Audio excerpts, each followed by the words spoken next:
नमस्कार मित्रों, विकास क्लासेस इलाहाबाद में आप सभी लोगों का एक बार पुनः स्वागत है। मैं हूं आपका दोस्त विकास। और मित्रों, आज जो मैं बात करने वाला हूं वो विसर्ग संधि के बारे में।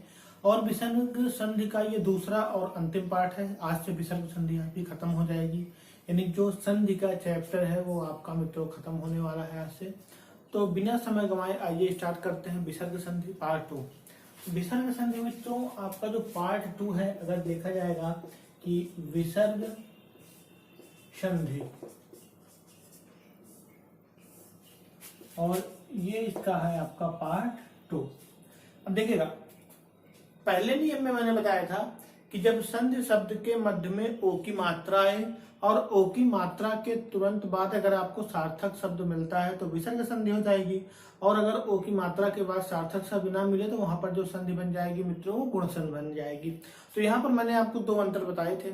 आज जो दूसरा नियम पढ़ने वाले हैं हम लोग यहाँ पर देखने वाले हैं कि जब भी अगर आपको नियम नंबर 2 में कह रहा है, नियम नंबर 2, जब भी संधि शब्द के मध्य में, याद रखिएगा कि जब भी संधि शब्द के मध्य में अगर आपको 1/15 मिलता है, अगर संधि शब्द के मध्य में आपको 1/15 मिले, अब आपको ये समझ में नहीं आएगा कि 1/15 है क्या। देखिएगा 1/15 है क्या, दोनों लाइनें हैं, जोड़ दिया आपने, ओ की मात्रा बन गई और ये सिंबल, यानी जब संधि शब्द के मध्य में अगर आपको ओ की मात्रा मिले, किसकी मात्रा मित्रों, ओ की मात्रा मिले, और ओ की मात्रा मिलने के साथ ही साथ अगर आपको अवग्रह मिल जाता है, ओ की मात्रा के मिलने के साथ ही साथ मित्रों अगर आपको अवग्रह मिलता है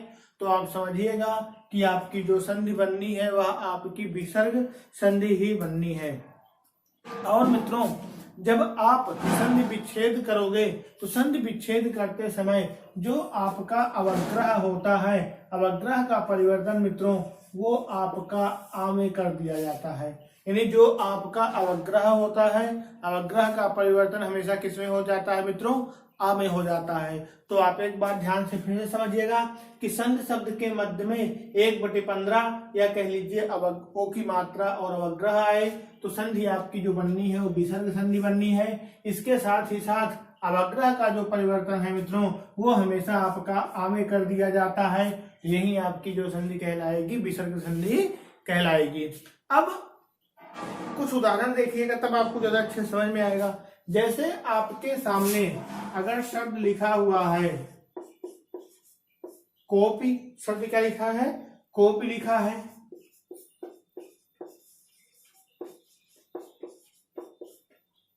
मनोभिलाषा लिखा है,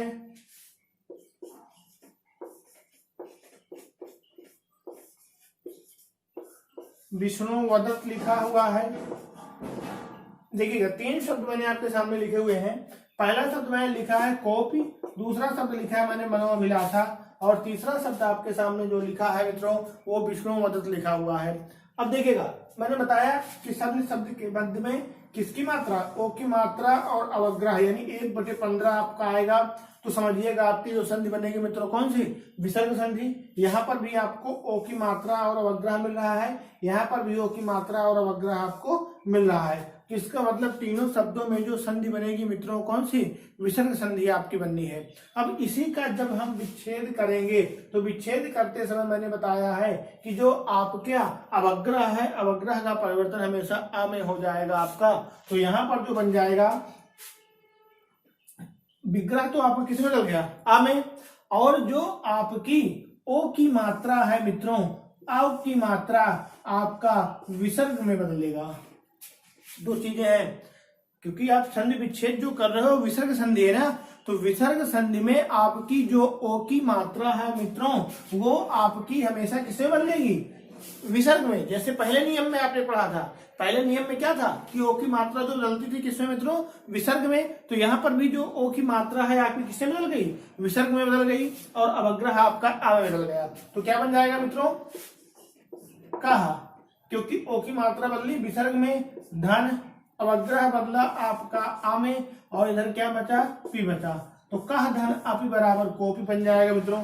मनोभिलाषा है तो बन जाएगा मनः बनेगा, धन अवग्रह आपने बदल दिया अ में, तो मनः धन अभिलाषा बराबर आपका जो बन जाएगा मित्रों मनोभिलाषा।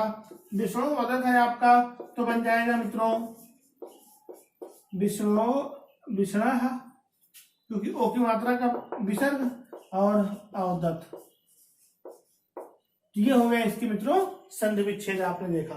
तो यहाँ पर आपने देखा कि पहले 3 शब्द लिखे और तीनों का मैंने आपको संधि विच्छेद करके मित्रों यहाँ पर बता दिया हुआ है। तो अगर आपको कहीं पर भी विसर्ग मित्रों मिलता है तो समझिएगा विसर्ग मिलने पर कि आपकी जो संधि है वह आपकी विसर्ग संधि बननी है, और अगर ओ की मात्रा के साथ अवग्रह आता है तब भी जो संधि बनेगी आपकी विसर्ग बननी है।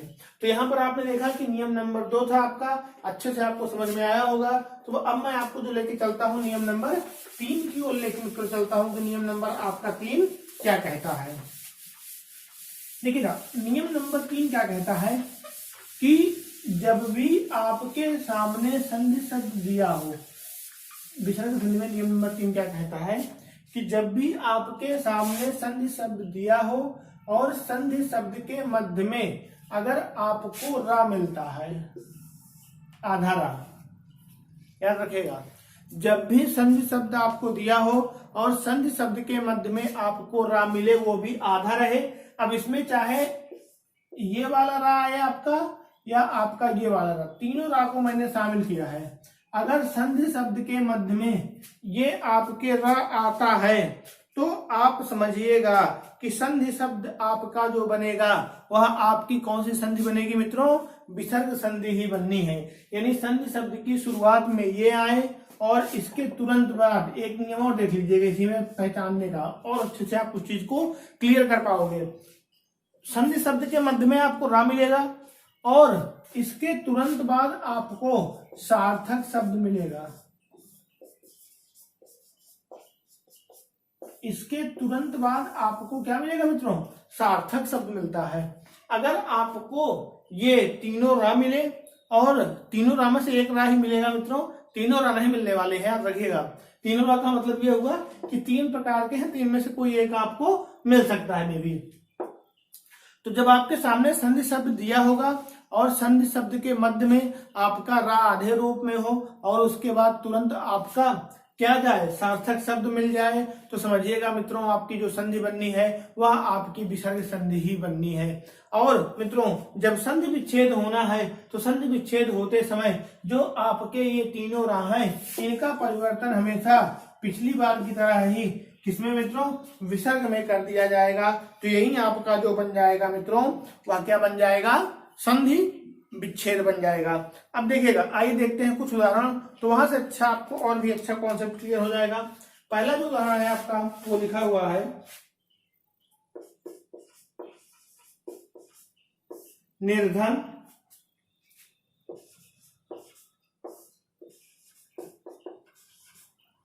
पुनर्जन्म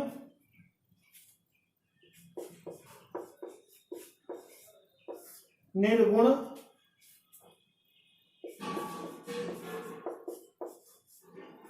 निर्बल निर्धारण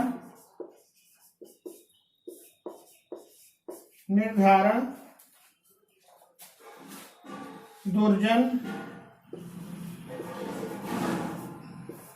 चलिए कितने उदाहरण मैंने आपके सामने रखे हैं, देखिएगा उदाहरणों को एक बार समझिएगा कि जितने भी आपके उदाहरण यहाँ पर लिखे हुए हैं, इन अगर उदाहरणों की मैं बात करूं तो इन उदाहरणों में आपको जितने भी शब्द लिखे हैं हर एक शब्द में आपको देख रहा है कि आपको आधा रा मिल रहा है। यानी हर एक शब्द में आपको जो मिल रहा है मित्रों वह क्या मिल रहा है, आधा रा मिल रहा है। तो और आधा रा मिलने के तुरंत बाद आपको सार्थक शब्द भी दिख रहे हैं। तो इसका मतलब जो आपकी संधि बननी है मित्रों वह आपकी कौन सी संधि बननी है, विसर्ग संधि ही बननी है। और जब विसर्ग संधि बन जाएगी, जब इनका विच्छेद करने के लिए कहा जाएगा तो विच्छेद करते समय जो आपके आधे रा हैं इनका परिवर्तन आपको विसर्ग में कर देना है और जो शब्द जैसा लिखा है उसको वैसा ही लिख देना है, उनमें कोई परिवर्तन मित्रों आपको नहीं करना है। तो आइए इनका विच्छेद देखते हैं क्या बनेगा। निर्धन लिखा है तो यहाँ पर आपने जब किया तो देखिएगा नि बना और रा तो यहाँ पर है आपका, तो इसका मतलब नि बन गया, क्योंकि रा का परिवर्तन विसर्ग में, तो नि धन, धन बराबर निर्धन बन गया। पुनर्जन्म है तो क्या बन जाएगा मित्रों, पुनः धन, जन्म बराबर पुनर्जन्म। निर्गुण है तो यहाँ पर क्या बनेगा मित्रों, निधन, गुण बराबर निर्गुण बन जाएगा। निर्बल है तो निधन, बल बराबर निर्बल बन जाएगा आपका। निर्धारण दिया है मित्रों तो निधन, धारण बराबर निर्धारण हो जाएगा। दुर्जन है तो दुर्धन, जन बराबर आपका जो बन जाएगा मित्रों दुर्जन बन जाएगा। देखिएगा कुछ नहीं करना है, मध्य में आपको रा देखना है, रा देखने के बाद सार्थक शब्द देखना है। इसका मतलब आपकी विसर्ग संधि बन गई, और विसर्ग संधि बनने के बाद जब आपसे कहा जाए कि इसका विच्छेद करिए, तो विच्छेद करते समय मित्रों आपको सिर्फ एक ही चीज का ख्याल रखना है कि जो आपका आधारा है उसका परिवर्तन हमेशा किसमें हो जाएगा, विसर्ग में हो जाएगा। वहीं आपकी जो संधि बनेगी वो विसर्ग संधि बन जाएगी।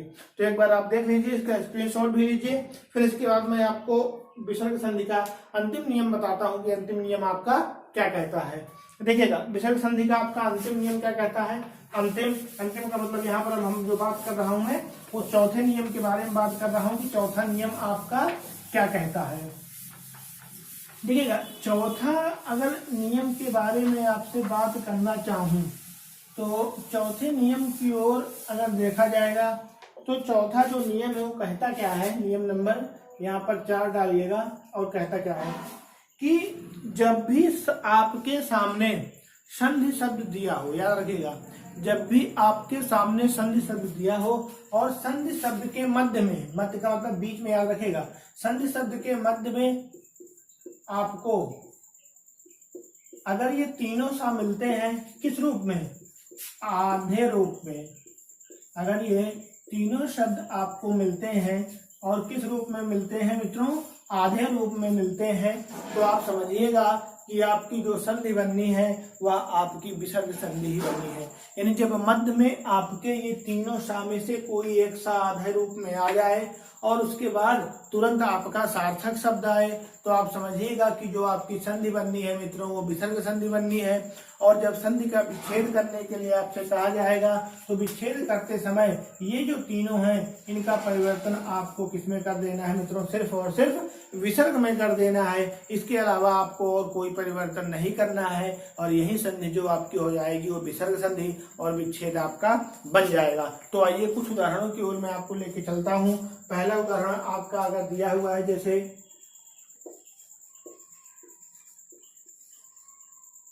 हरिश्चंद्र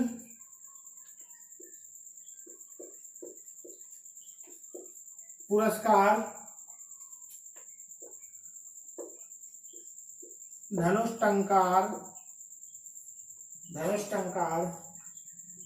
निष्पाप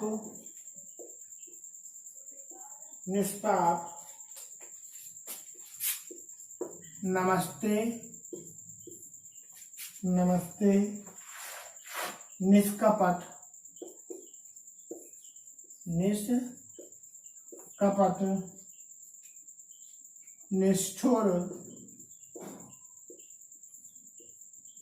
निष्ठुर निस्तेज